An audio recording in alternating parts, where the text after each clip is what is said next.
বন্ধুরা শুভ দুপুর। আজকে রান্না করলাম ভাত, ডাল, পটল দিয়ে আলু দিয়ে তরকারি, করলা ভাজা আর ধোকার তরকারি। এটা মুসুর ডালের ধোকার তরকারি। পটল আলুটা কিভাবে বানালাম বলছি। পটলগুলো তেলের মধ্যে পটলগুলোকে ভেজেছি। পটলগুলোকে ভেজে তারপরে আলুগুলোকেও ভেজেছি।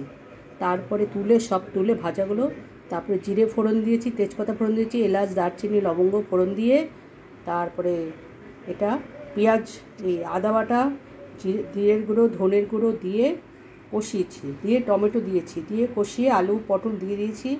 কষানোর পরে একসাথে করে মশলার সঙ্গে মিশিয়ে জল দিয়েছি। জল দিয়ে তারপরে যখন সেদ্ধ হয়ে গেছে ঘি গরম মশলা দিয়ে নামিয়ে দিয়েছি। আর ধোকার তরকারি মুসুরির ডালের ধোকা। এই ধোকার তরকারিতে মুসুরির ডালটাকে ভিজিয়ে রেখেছিলাম। ভিজিয়ে রেখে তারপরে ওটাকে পেস্ট করেছি। পেস্ট করে ওর মধ্যে আদা, নুন, হিং, তারপরে হলুদ, তারপরে একটু মশলা ধনে গুঁড়ো, জিরে গুঁড়ো দিয়ে ওটাকে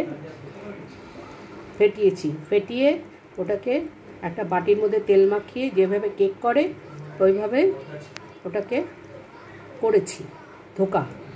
এবার কেটে যখন হয়ে গেছে ধোকাটাকে নামিয়ে নিয়েছি। নিয়ে এবার পিস করে ধোকার মতো আকারে কেটে তারপর ধোকাগুলোকে ভেজে তারপরে তুলে রেখেছি। তারপরে তেলের মধ্যে একটু ঘি দিয়েছি। ঘি, এলাচ, দারচিনি, লবঙ্গ দিয়ে পেঁয়াজ বাটা দিয়েছি। পেঁয়াজ বাটা দিয়ে যখন হয়ে গেছে, তেল ছেড়ে দিয়েছে, তখন টমেটো বাটা দিয়েছি।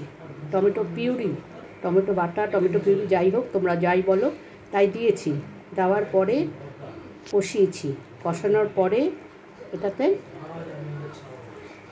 জল দিয়েছি। জল দেওয়ার পর জল যখন ফুটে উঠেছে তখন ধোকাগুলো দিয়ে দিয়েছি। এই হচ্ছে ধোকার তরকারি। কেমন হয়েছে বন্ধুরা বলবে, লাইক করবে, কমেন্ট করবে। আমার চ্যানেলটাকে সবাই সাবস্ক্রাইব করো। কেউ সাবস্ক্রাইব করছো না আমি দেখতে পাচ্ছি, কিন্তু সাবস্ক্রাইব করো।